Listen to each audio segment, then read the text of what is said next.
Do you truly cherish your family? Might you be taking them for granted just because they are always there? What I'm about to share is my own true story. My name is Jennifer, and I'm 45 years old. I'd like to tell you about the time I most deeply pondered what family means. Let's go back about 15 years. Back then, I was a fashion magazine editor. My life was entirely consumed by work.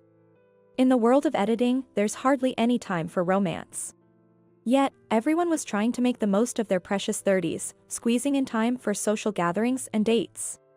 Back in those days, security was a bit laxer, so it wasn't unusual to meet up with a significant other while juggling work.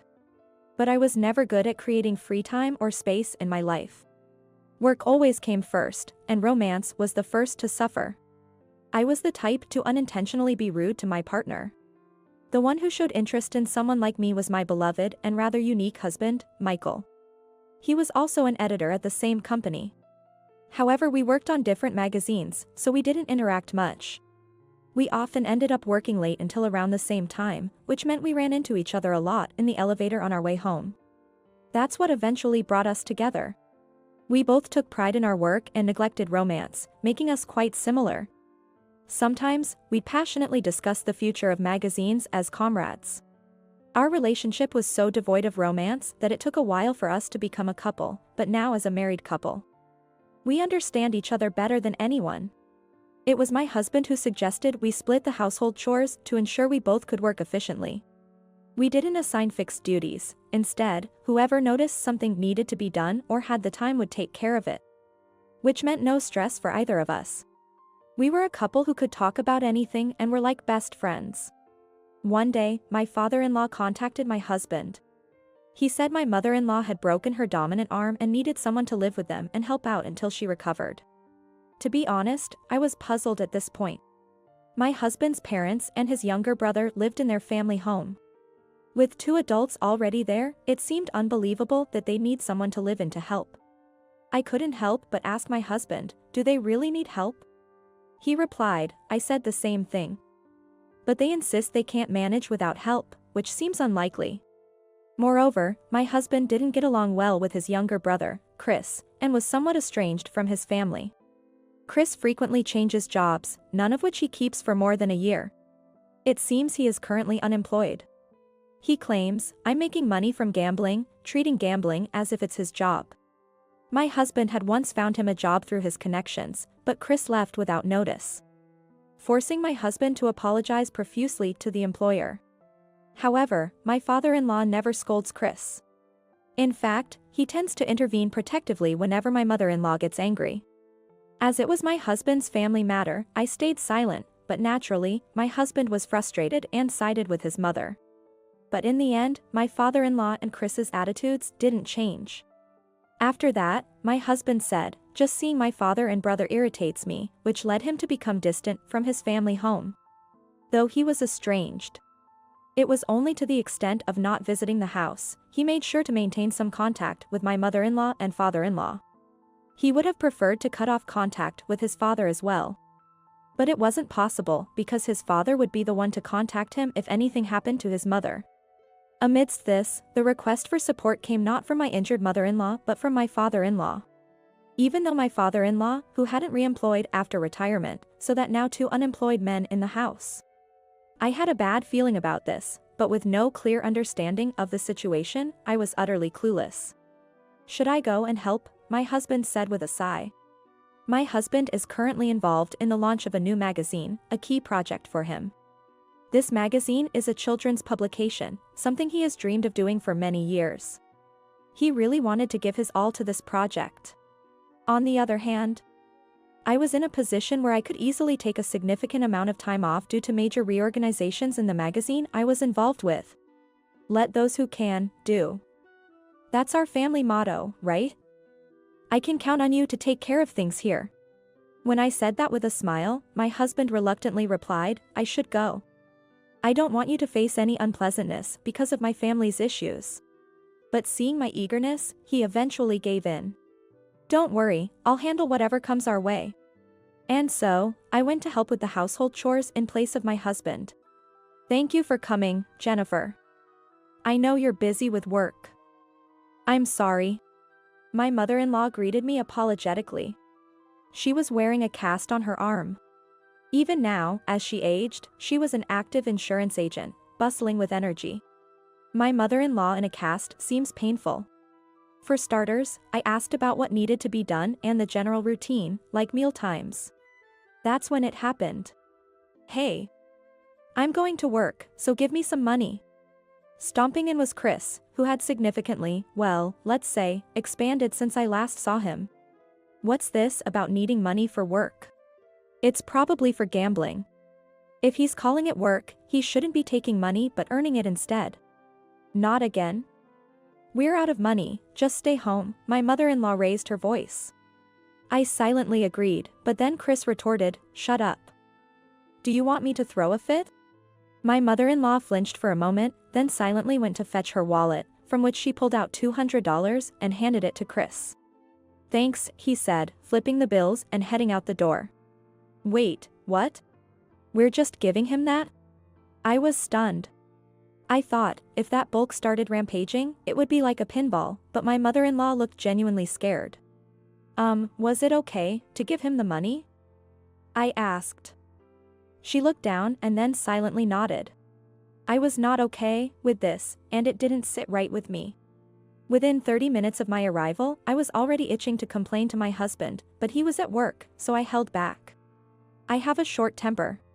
If Chris had demanded money from me, I wouldn't have hesitated to confront him. But since my mother-in-law didn't retaliate, I kept my mouth shut for the time being. At the same time, I realized I needed to keep a closer eye on this household. But that seemed to be the only issue. The day ended, and I wondered if Chris was the only problem. The next day, I accompanied my mother-in-law to the hospital since she had a doctor's appointment. We had an appointment, but the hospital was crowded, and we returned home later than planned, where my father-in-law greeted us. I expected a simple welcome back, but I was mistaken. The first thing he said was, the bathroom isn't ready, and he was angry about it. Despite it being only 3 p.m. My father-in-law was upset that the bathroom hadn't been cleaned because he wanted to take a shower early due to sweating. I nearly told him to clean it himself, but I held back, remembering I am the daughter-in-law and should stay quiet as long as my mother-in-law does. However, my mother-in-law was about to head to the bathroom, saying, I'm sorry. I exclaimed, no, you can't clean the bath with that injury. I hurried to stop her and took over the cleaning. After finishing, I went to check on my mother-in-law. Expecting her to be resting after the hospital visit, I found her instead starting to prepare dinner. I'll help, I offered. Then my father-in-law said, that's great. It'll speed up the work a bit, and laughed heartily. How annoying. I couldn't help but glare at my father-in-law. Worried I had been too obvious, it turned out to be an unnecessary concern. He was so engrossed in the TV, sitting on the sofa, that he didn't even notice me. To top it all off, he had the audacity to say, give me a shoulder massage later. I couldn't believe he could say such things after seeing my mother-in-law's injured hand. I was so upset that dinner tasted bland that night. Chris complained about the meal, and my father-in-law demanded my injured mother-in-law to serve him drinks. I wanted to protest, but had to consider my mother-in-law's feelings. In just 2 days, I clearly saw how little regard my mother-in-law was held in this household. It wasn't like this the last time I visited. When I was alone with my mother-in-law, I couldn't help but ask, why don't you say anything to your husband and son? Isn't this normal for most families? She wondered. What kind of households are you talking about? At least ours isn't like that. When I said this, my mother-in-law's eyes widened in surprise. According to her, when she complained about this situation at work, her colleagues laughed it off, saying, that's just how it is everywhere, wives are always busy. She had resigned herself to thinking that if everyone else endured it, it must be acceptable. What are you saying? Other families are other families, ours is ours. Even if other households are like that. Don't convince yourself that something you feel is wrong is actually okay. I urged her. She murmured in agreement, you're right. I learned that this situation began a year ago when my father-in-law retired. Initially, his demands were tolerable, common even, like asking, when's dinner? It's probably common in many households for husbands to not do housework even when they're at home. Until then, my mother-in-law had thought it was a frustrating but unavoidable situation. But gradually, my father-in-law's complaints increased. He became dissatisfied if meals or schedules didn't go his way. Eventually, he became unscrupulous in fulfilling his desires, resorting to somewhat plausible lies like, "The doctor said I can't have American food because it's high in fat," to push his demands. Of course, he would forget his own lie and demand fatty dishes the next day. My mother-in-law was caught in a cycle of his whims, criticized whether the food was too fatty or too light. Naturally, my mother-in-law became unable to fulfill those impossible demands. As a result, my father-in-law started to look down on her as someone who can't properly do cleaning or housework. Seeing this, Chris also started looking down on her, joining his father in disdain due to his unresolved grievances. Besides complaining alongside his father, Chris stooped to extorting money. My mother-in-law, unable to overlook this behavior, scolded him, asserting it was wrong. However, Chris, who had been on a losing streak at gambling, one day he snapped her while they had a conversation. As a result, she ended up getting injured above her eyebrow when Chris threw a remote control at her with full force. It wasn't an intentional injury but a mishap while trying to drive her out of the room. Had I been there, I might have thrown a chair back at him. But my mother-in-law isn't that type of person. "It's enough that I don't want anything more to happen," was a sufficient event to weaken her stance towards Chris. Knowing this, Chris began to threaten to throw a tantrum whenever his whims were not met. I thought, what a despicable situation. In the end, despite there being 3 adults in the house, the only one working and doing household chores was my mother-in-law. The 2 men were just freeloading off her. And yet, they had the nerve to act all high and mighty, which is the height of shamelessness. "If it gets too tough, you can always escape to our place. It's okay to say no to things you don't like," I said. At my words, my mother-in-law looked down with a complicated expression. "You're right. I feel a bit relieved knowing it's not normal. I thought I was just being too sensitive," she said. With that, she smiled, saying, "Let's go to bed for today," and ended the conversation. I might have overstepped my bounds, I thought. But I don't believe my actions were wrong. I resolved to help my mother-in-law with all my might if needed. The next morning, due to the rain and atmospheric pressure, my mother-in-law seemed to be in poor physical condition, not just her hand. Just as I decided to do my best to support her without overburdening her. "Mom, take me to the casino," Chris said as he came down from the 2nd floor. I inadvertently blurted out, "What?" but Chris didn't notice. "Hey, there's no newspaper." "Go get it from the mailbox," my father-in-law chimed in. I glared, thinking he could go to the nearby mailbox himself, but of course, he remained seated on the sofa. It seems that statue only moves when bodily functions dictate. Is he considering himself some kind of fixture in this house? While I was seething with anger, my mother-in-law said nothing. Usually, she would respond with a yes, or some other affirmative before starting the task. Her silence and inaction made me wonder, had my persuasion the day before had an effect? As I watched uneasily, my father-in-law demanded, "What's taking so long? Hurry up."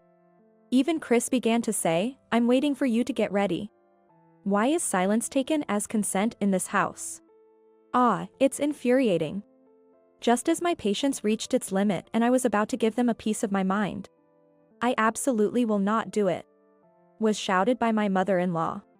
It was so loud, I think it was the first time I'd heard her raise her voice, leaving my father-in-law and Chris stunned. "Please do it yourself. I'm not fond of 2 grown children." Well said. I felt like jumping for joy. "Go, mother-in-law, you're amazing." As I was mentally giving her a high five, my father-in-law let out a huge sigh. All talk and no action. "Fine, leave if you want. Go on, get out," he said, smirking as if he thought she wouldn't dare, only looking over from the sofa at that moment. "Yeah, Mom, you should leave," Chris laughed along. "You guys. I understand." Just as I was about to yell, it was my mother-in-law who calmly agreed to leave. "Then I will leave. Let's go together, Jennifer," she said. I felt an instant lift in my spirits despite my irritation. With an uncontrollable smile, I said, "Yes," and immediately called a taxi to leave the house with my mother-in-law. I wanted to take her back with us before she could change her mind. After settling her in at our place, I called my husband to update him on the situation. I hadn't yet informed him about the events of the past 2 days. I was so ready to jump into action myself that I forgot to consult and gather allies. And to think, it's his family we're talking about. When I explained the situation, my husband somehow managed to wrap up his work incredibly early and came home that day. Can you believe how capable my husband is? And then the three of us discussed what to do next. My mother-in-law, now fully awakened, was relentless. With a smile, she said something brutal, let's make their lives difficult over there. Normally gentle, but indeed a savvy agent. It made me realize she had truly been enduring, thinking, it's normal, so I must bear it. But enduring such for a year shows she must be incredibly resilient at heart. She declared loudly, I won't return until they're miserably begging. The next day, she cancelled their cell phone plans and emptied the bank account used for utility payments. We thought they'd notice once the cell service stopped and come begging, but both my mother-in-law and husband doubted it. Apparently, neither my father-in-law nor Chris had ever handled the bills, so they were clueless about how things worked. And with both unemployed, it's not like they were expecting calls from anyone. This was still the era of basic phones. The chances of them, not being tech-savvy, using the phones were slim. My husband and mother-in-law joked, they might just think it's a bad signal and not realize. Regarding the utilities, they won't notice the non-payment due to automatic withdrawals, my mother-in-law chuckled. To think they were such individuals, incapable of managing not just household chores but their own lives. Unfortunately, it seems there was some money left at home for living expenses. Enough to cover meals for about 3 months, she says. That is, of course, if it's not wasted. A month and a half later. Bro. Mom's there with you, right? Please, tell her to pay the bills. It's unbearable without AC in this heat. A pathetic call from Chris, almost in tears, reached my husband. Since the cell service was cut, he had to find a public phone to make the call. It was summer. Though not as severe as the current heat waves, the electricity cutoff was evident. Normally, the unpaid bills should have been a giveaway, but just as my mother-in-law predicted, they hadn't noticed. Waking up to the heat in the morning and finding that none of the lights worked, they panicked and called the power company, only to be told, you have an outstanding balance. My husband, upon hearing Chris's plea right after picking up the call, promptly hung up. He can be quite the devil when he wants to be. I love that about him. It seemed they also tried calling our house, but I deliberately didn't answer upon seeing the number. It was at my mother-in-law's request. Another half a month went by.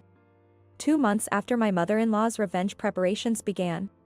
Coming home from work, I found Chris and my father-in-law sobbing outside our house. Please, let me see Mom. The water's been cut off. Chris begged.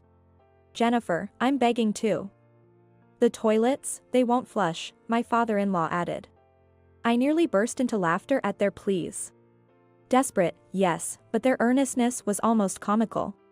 Not wanting them to linger at the door, I decided to inform my mother-in-law. She appeared before them, saying, let's have a talk, shall we? Just then, my husband arrived, and we all went inside to discuss. What brings the two of you, utterly clueless about the world, here, my mother-in-law started. The two couldn't even look her in the eye, hanging their heads. I'm at my limit. I'm sorry. Please come back. Chris apologized. My father-in-law followed suit. I'm also at my limit just looking at the two of you, but what should we do in that case, I wonder? My mother-in-law said with a mischievous smile, glancing at me, so I laughed along and said, indeed, what should be done about that? You don't have to go back ever, Mom, my husband began to smirk. Yeah, really. Who'd want to go back to babysitting 2 grown individuals? The moment my mother-in-law said that, Chris exclaimed, oh, me. I'll work. I'll work. But we didn't miss the instant his face turned into a wait, what, expression. Probably, work was just a spur-of-the-moment lie. But this was an opportunity. Then write a pledge that you'll work diligently from now on, no matter what, my husband challenged him. Huh? As my husband hastily prepared paper and pen and handed them to Chris, it was clear Chris was completely caught up in our pace. Here, write it down. From now on, you'll live on your own money and take care of Mom, my husband urged him. Rushed by my husband, Chris ended up signing the pledge before he knew it. His face grew paler by the second. If you break this, all your assets go to Mom. My husband warned, though his words held no legal weight. Yet, the intimidation in his voice was enough to convey he'd make it happen no matter what. Chris answered in a small voice, understood. Your turn, honey, my mother-in-law said. Don't think I'll come back just because he's working. If you don't change, it's still just another big kid around, she told him. What? I don't know, my father-in-law blurted out in panic. Huh? That's okay? Then Dad, you leave that house.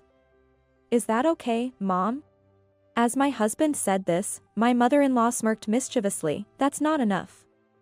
What else shall we do? How about selling that watch Dad treasures? Ah, that's a great idea. Let's do that.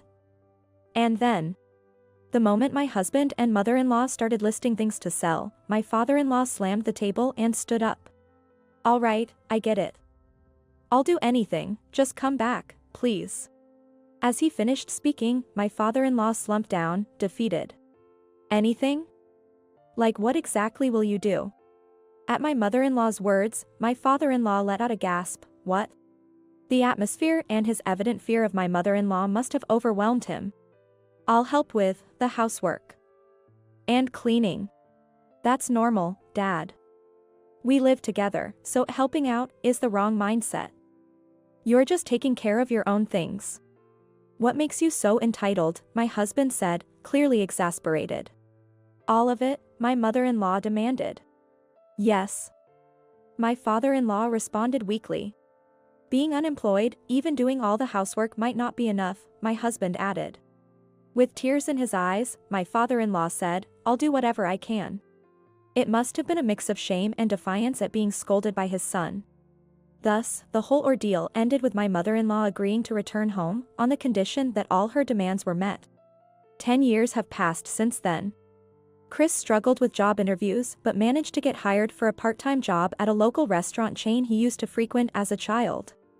Surrounded mostly by younger colleagues, there were times he was pushed hard and felt worn out.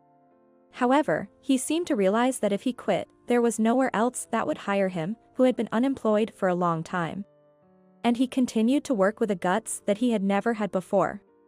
His hard work paid off, and he was offered a full-time position after 5 years, eventually becoming the manager last year. A late bloomer, indeed. My mother-in-law, no longer able to keep up with the demanding role, has now settled into being a homemaker. As promised, my father-in-law is in charge of the household chores. My father-in-law seems to have found joy in housework after giving it a try. Lately, he's become so passionate about cooking that he's even serving gourmet meals at home. We sometimes enjoy his delicious dishes. Indeed, there have been changes for us as a couple too. My husband has been promoted to editor-in-chief. Truly proud of my husband.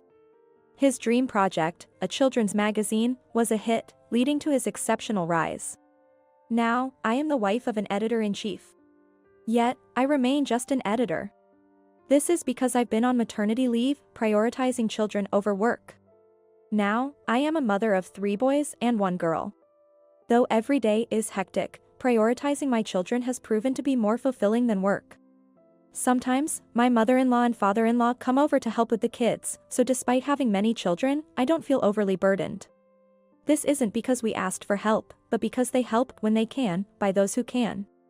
Not confined by roles like being a wife or husband, but doing what one can do.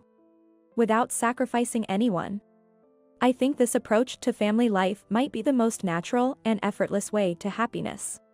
For each of us to be our true selves, not just a mom or a dad. I intend to continue cherishing my family with all my might. I hope everyone looks out for their family members, ensuring no one is struggling or sacrificing for someone else. I believe that's a shortcut to happiness.